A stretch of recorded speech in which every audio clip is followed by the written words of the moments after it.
Here we go again. Why is Caitlin Clark popular? Caitlin Clark is only popular because she is white. That is a narrative that is very popular among the morons. Major moron, Monica McNutt, how she has a job, I absolutely know, at ESPN. While Caitlin is fantastic and I think she's going to have an incredible career in the WNBA, there are women that were worthy of coverage prior to her arriving, and I just will not be silenced when it comes to that. People aren't spending 3 hours of their time to watch Caitlin Clark play basketball because they're racially motivated. The one thing that I cannot deny is the amount of little girls that were showing up to follow her. Why her? Well, but she was a white girl from the middle of America. You think anybody cares if Dejounte Carrington knocks Kennedy Carter on her ass? No. You think anybody cares if Angel Reese misses her next 6 layups, falls down, shows her ass, and claims sexism? No. We only care that Caitlin Clark is playing. We only care that Caitlin Clark is getting beat up. We only care that Caitlin Clark is hitting a deep three. We only care that Caitlin Clark is getting poked in the eye. Everybody else can poke everybody else in the eye. The reason we care because her game is something we have not seen. Just when you thought the controversy surrounding Caitlin Clark had reached its peak, the story took a shocking and historic turn. Legal papers have now been filed. Prevailing narrative that has been created around this season's WNBA play is that it's the league versus Caitlin Clark, and that is just absolutely false. It is unfair to the women that have been there building this league to this moment so that Caitlin Clark's popularity could take it to the next level. Here's what Caitlin Clark said. Y'all come at me like this, I'm not doing any interviews with you. Y'all keep coming at it with these dumbasses, Monica McNutt. I'm done with you. I'm not doing interviews with you. We'll go play in the Unrivaled League, and let's see which league gets going. And then let's see where the hell we're at. Your dumbasses at ESPN want to get up there and be racist as hell towards me. I don't participate in racism. Next time I hear that bullshit, we ain't playing in a game that you're televised. In a move no one saw coming, Caitlin Clark has officially sued ESPN's Monica McNutt for defamation after months of racially charged remarks and media jabs that attempted to rewrite her entire legacy. I don't expect the race baiting to stop. I don't expect the hate to stop, the jealousy to stop, the sexism to stop, the bigotry to stop, the stupidity to stop. Because the people that tell you that Caitlin Clark is only popular because she's a white girl are full of shit. You either don't pay attention or you're too dumb. What started as snide commentary has now exploded into a full-blown legal war. Behind the scenes, Monica is reportedly in tears. ESPN is scrambling. And the sports world stunned. Because Caitlin isn't just playing basketball anymore. She's fighting back, and she's doing it with the one thing they didn't expect: the truth, backed by legal firepower. Now, none of these women, Monica McNutt, they're either too arrogant or too stupid to understand that what they've said all along about Caitlin Clark is just simply wrong. If it was because she was white, Sabrina Ionescu would have changed and brought the WNBA and turned it on its head. But she is not turning the W upside down on its head like Caitlin Clark is. Whoever these people are, none of these women are going to come back and say, yeah, you know what? We might have been wrong about, well, she's a white girl, and that's the reason she's so popular. Buckle up, because this changes everything. The tension between Caitlin Clark and Monica McNutt has been simmering for months, but now it's officially boiled over into a courtroom battle. What began as passive-aggressive commentary on ESPN has transformed into a serious legal case. And the trigger? But she was a white girl from the middle of America. It's impossible for the women on television, the racist, sexist, to give Caitlin Clark, quote, her flowers. A shocking behind-the-scenes report that Monica McNutt allegedly referred to Caitlin Clark as a white bitch during an off-air moment, one that has now made its way into legal filings as the centerpiece of a defamation lawsuit. According to sources close to the situation, the lawsuit claims that Monica's comments, both public and private, weren't just biased, they were malicious. The women of the WNBA will continue their jealousy. They'll continue to hit, fight, knock Caitlin Clark on her ass, and Caitlin Clark's viewings will just go up, up, up. The WNBA draft ticket prices have come out, and thanks to the Caitlin Clark effect, ticket prices have skyrocketed for the WNBA draft. In fact, they've doubled. Hey, Fever fans, it's Caitlin Clark. I can't wait to get to Indianapolis. I know you guys are excited. I am too. Go Fever. There's no way the WNBA could have draft and not have Caitlin Clark involved. Caitlin Clark appearance, commentary, something that's going to have her in the venue in front of people. Even if it's just standing around, people are going to pay money to want to see that. Tell me once more how the Caitlin Clark effect isn't real. For weeks, McNutt has used ESPN's platforms to push a narrative that minimized Caitlin's achievements. Whether it was claiming her fame was due to being white and from the Midwest, or constantly dismissing her performances while hyping up players with half her stats, Monica became one of Caitlin's loudest critics. But this alleged slur, that crossed the line. Caitlin Clark's game sells. Her attitude sells. She doesn't talk much. When she does, we pay attention. Has nothing to do with her being a white girl. It has to do with her game. It has to do with taking Iowa. Has to do with deep threes. Has to do with behind the back, no look passes. We're drawn to those type players. Black, white, green, or purple. And Caitlin's legal team isn't treating it lightly. In the lawsuit, they argue that Monica's remarks weren't just unprofessional. They were racially charged, defamatory, and designed to damage Clark's public image and brand. With millions in endorsement deals on the line, from Nike, Gatorade, State Farm, and more, Caitlin's camp is making the case that these comments weren't just offensive. They were financially harmful. Why have all these fans come to see Caitlin? And all the little suburban white girls have hopped on board because Caitlin Clark, she resonates with them more so than the angry black lesbians who dominate the WNBA. This is the first time Caitlin Clark has taken legal action since becoming the WNBA's biggest draw, and it's sending shockwaves through both the media and the league. Because while players and commentators have criticized her before, no one expected her to push back like this. She's been silent through media smear campaigns, overlooked MVP discussions, and scripted TV jabs. But this time she's drawing a hard line. There's the two sides who think she is only popular and does have the notoriety and recognition that she does because she is white. There is the other side that says you guys are crazy, you're all jealous of her, and she is just talented. And here's what makes this moment even more significant. It's not just about one insult, it's about a pattern. Caitlin's team is compiling months of evidence showing a media trend that consistently paints her as undeserving, privileged, and overhyped. Not based on her performance, but because of her race. They argue that McNutt's alleged slur is the tip of the iceberg, a public-facing reflection of what's been brewing behind closed doors in editorial meetings and broadcast prep rooms. I'm going to need all the race baiters who explain Caitlin Clark's popularity simply because she's white to explain why 10 million more people watched her last year than Paige Becker's, also white, this year. And a lot of people, of course, said she had Angel Reese as the villain. 18.9 million, the most ever. The 18.5 million did not involve Angel Reese. It involved USC, South Carolina. Guess who's this year? Game involved. That was 10 million down from last year. South Carolina. Two biggest names in college basketball this year. Actually, they were in this Final Four. They were in this championship game. And yet, the ratings tanked. The ratings were over 50% less. Legal experts are already weighing in, and many say Caitlin has a strong case. Defamation involving race, gender, and professional reputation carries serious consequences, especially when it involves a public figure and broadcast networks. If the court finds that Monica's words were not only said, but said with intent to harm, this could mean millions in damages and a major stain on ESPN's credibility. After the women's NCAA championship, viewership numbers were released where Clark and Iowa set a record for the 4 most watched games ever in the women's Final Four involved Iowa and Caitlin Clark.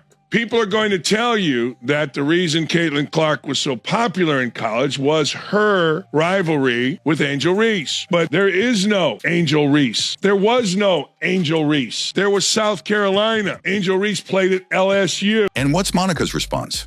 So far, silence. No tweet, no press statement, no denial. But insiders say the mood inside ESPN is tense. Executives are reportedly holding emergency meetings, and Monica has been pulled from several upcoming segments.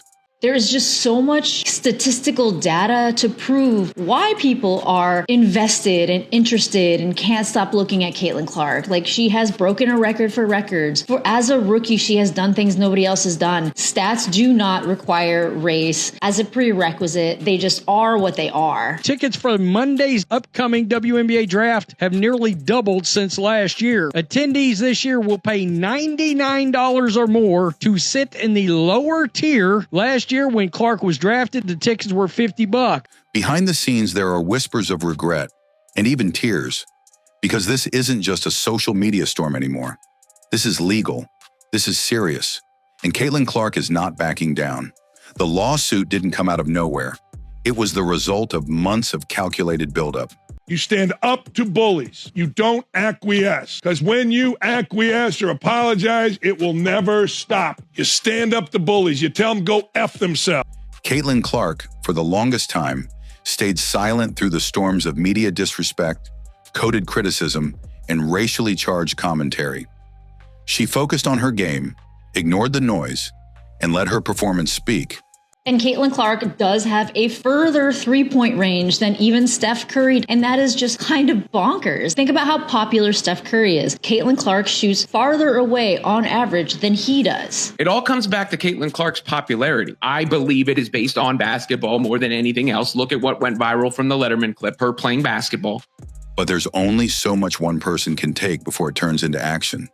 And when Monica McNutt's alleged slur leaked, a phrase as offensive as it was telling, Caitlin's silence finally ended.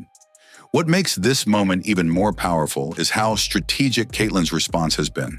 Caitlin Clark made the comments to Time magazine. Monica McNutt recently said on BBC, perhaps a big reason for Caitlin Clark's popularity is she's white and from the Midwest. The Monica McNutt stuff, and specifically with this level of media, we're talking about with ESPN, their issue with Caitlin Clark. Caitlin Clark represents Trump America, MAGA America. They see her and they say, this is someone that everybody who roots for probably voted for Donald Trump, and I hate Donald Trump, and I hate those red hats, and I hate everything that represents to me, because to me, that represents racism. Her team isn't just targeting one comment. They're targeting an entire culture of targeted disrespect that's been brewing around her rise since day one. The lawsuit reportedly outlines a timeline that begins in her final season at Iowa, where media personalities, including Monica, began crafting a subtle but consistent narrative that Caitlin's success wasn't earned, but gifted, that she was famous not for her game, but for her skin color, that her dominance wasn't merit, it was media bias. Monica McNutt became the face of that narrative. She repeatedly downplayed Clark's records, questioned her leadership, and even implied that her popularity was taking up space that other players deserved more. And little girls said, hey, I can relate to Caitlin Clark. She's like us. She has a boyfriend. There's a lot of parents that feel real comfortable taking their kids to a game. ESPN and claimed that Monica McDougal is an NBA analyst. Obviously, Monica never played in the NBA. Monica wasn't even good enough to play in the WNBA. Maybe that's why Monica seems to be jealous of Caitlin Clark. But this recent behind-the-scenes comment, white bitch, crossed from professional disagreement into straight-up slander. And for Caitlin Clark, who spent her entire career lifting up the sport, not tearing anyone down, that was the breaking point. Paige Beckers is a terrific player. She'll capture the imagination a little. She'll do some commercials, but she's not going to be Caitlin Clark because she doesn't have that kind of game. Don't try to compare her to Diana Taurasi or Miller's sister, Cheryl Miller, Tamika Catchings. No, her game is different. It's better. It's flashier. It resonates with the way basketball is played today. Her legal team is now building a case that could become a landmark moment in sports media accountability. It's no longer about whether Monica had a right to her opinion. It's about whether she used her platform to defame, demean, and derail a public figure through race-based hate speech. And if that can be proven in court, it could shake ESPN to its core. Two things. I think it has to show up in our storytelling, and it has to be encouraged by our families.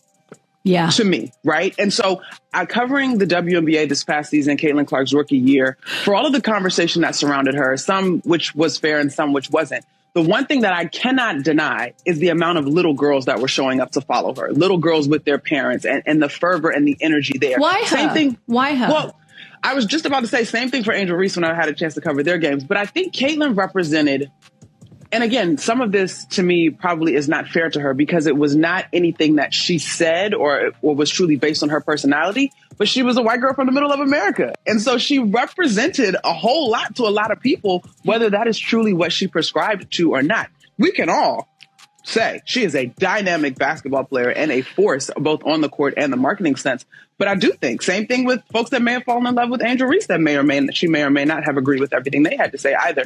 We attach our fandom to these icons for all types of reasons. Former black players have decided, hey, we're going to hate on Caitlin Clark constantly to elevate ourselves, but also trigger her fans so that they'll keep coming to games and rooting for her, and it's going to elevate the entire league. Because this isn't just bad optics. It's a potential multi-million-dollar liability. Caitlin Clark's brand is not just built on basketball, it's built on reputation. She is tied to global companies, relied upon by franchises, and admired by millions. You women of the WNBA will get past your racism, past your sexism, and see a woman that just freaking balls like we like to see people play basketball. When a high-profile analyst calls her a racial slur, even off-air, that damage doesn't disappear. It spreads. It infects how she's perceived, how she's marketed, and how safe she feels in her own professional space. What's even more telling is how fast ESPN has gone quiet.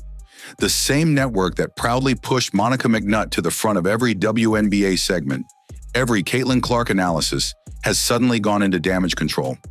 She's been noticeably absent from recent broadcasts. No statements, no corrections, just silence and internal chaos. She shoots logo threes, passes the ball like Magic Johnson, scores a lot of points, leads the league in assists. She's a great, great player, and she plays and shoots and releases the ball like Steph Curry. So there's the attraction to the exciting style of play. A'ja Wilson should be centered, and they should be celebrating her. And all the little white girls should want to be like A'ja Wilson. Little black girls don't want to be like A'ja Wilson. Rumors are swirling that ESPN executives are scrambling for legal counsel, unsure whether to defend McNutt or quietly distance themselves before the fallout explodes. And the public? They've picked their side. Social media has lit up in support of Caitlin Clark. Hashtags like Shuckers Stand With Caitlin and Accountability Now are trending. Fans are demanding ESPN issue an official apology, with many already calling for Monica's resignation. The message is loud and clear. She's different. She's a white girl from the middle of corn country. They like Caitlin Clark because she's not a victim, because she doesn't seem to be angry. And so they find her relatable. This isn't just sports anymore. This is about respect, race, and accountability in front of millions. Caitlin Clark didn't ask for this fight, but now that it's here, she's proving once again that she's not just a force on the court, she's a force in every arena, including the legal one. As the lawsuit makes headlines and public pressure mounts, the larger impact of Caitlin Clark's decision to sue Monica McNutt is starting to take shape. Not just as a personal defense, but as a reckoning for sports media. For far too long, certain commentators have been allowed to shape narratives, inject bias, and tear down athletes under the guise of opinion. But Caitlin's lawsuit is challenging all of that. This isn't just about Monica. It's about a culture that's been brewing beneath the surface, and one bold move that could finally bring it all to light. Yet, instead of appreciating Clark for leading the WNBA out of the abyss and into the mainstream conversation, mean girls and race clowns met her with resistance. Because Caitlin Clark's white, that's why little girls have gravitated towards her. I think what she's saying is ridiculous, and to tie it to little girls, you're going as low as humanly possible at this point. Let's be honest. Caitlin Clark has been the face of the WNBA's revival. She's the reason for record-breaking attendance, sold-out arenas, and the league's highest TV ratings in decades. Her presence alone created a financial and cultural shift so massive that the entire sports world took notice. And yet, instead of being celebrated, she was mocked, dismissed, belittled. Why? Because she broke the mold. She didn't fit the narrative that certain commentators were comfortable with. Monica McNutt represented the loudest voice in that camp. She wasn't critiquing Clark's turnovers or defensive schemes. She was attacking her identity, implying that Caitlin was overhyped, protected, or worse, that she only received attention because she was white. And when the alleged slur finally surfaced, white bitch, it revealed what many suspected all along. This wasn't about basketball. It was personal, it was racial, and it was calculated. Now the lawsuit is forcing that quiet bias into the spotlight, and it's sending a message to every sports network, every journalist, and every analyst. There are limits. There's a difference between critique and character assassination. There's a difference between calling out a player's performance and reducing them to a racial stereotype meant to discredit everything they've built. What Caitlin is doing now is bigger than one lawsuit. She's drawing a line that hasn't been drawn before, one that says even the biggest media platforms don't get a free pass to humiliate athletes under the guise of commentary. If this lawsuit succeeds, it could forever shift the tone of how broadcasters speak about players. It could bring new standards, real accountability, and consequences for those who use media as a weapon. And make no mistake, ESPN is scared. Sources say internal investigations have begun. Executives are reviewing footage. Legal teams are combing through old segments. Because if Caitlin's team presents enough evidence of a pattern of targeted bias and racially charged language, Monica McNutt won't be the only one under fire. The network could face massive backlash, advertiser pullouts, and irreparable brand damage. But she was a white girl from the middle of America. WNBA's attendance had a record-breaking high in 20 years with a total of 2.3 million fans attending games. You know what the increase was from 2024 to 2023 in attendance? 48%. That's massive. That's the Caitlin Clark effect. Phenomenon, yeah. If Caitlin Clark gets injured, it's over with. Meanwhile, Caitlin has done exactly what champions do, kept her head down and focused on her game. She hasn't gone on a media tour. She hasn't posted rants. She's continued to show up, play at the highest level, and represent the league with class. Her silence has power. Her performance has precision. And her legal action? That's legacy defining. Because while her jump shots make highlight reels, this move, this legal stand, might end up changing sports media forever. Caitlin Clark isn't just defending herself. She's defending every athlete who's ever been reduced, disrespected, or dragged through the mud by someone with a mic and no accountability. And that, more than anything, is what makes this lawsuit a turning point. Caitlin Clark didn't pick this fight, but now that it's here, she's showing exactly why she's more than just a basketball player. She's a force of change. By suing Monica McNutt, she's doing what no athlete before her has dared to do. Demand accountability from the media that profits off of tearing people down. This isn't about revenge. It's about respect. It's about setting a new standard, one where slurs, bias, and unchecked commentary come with consequences. While ESPN stays quiet and Monica disappears from broadcasts, Caitlin continues to do what she's always done. Stay focused, stay composed, and keep winning. And now she's winning off the court too, by standing up for herself and every athlete who's ever been disrespected without reason. This isn't the end of the story. It's the beginning of something bigger. If you believe in Caitlin's fight for fairness, drop "Stand with Caitlin" in the comments and subscribe for more stories that tell the truth. Because the game may be played on the court, but this battle, this one's being won in history.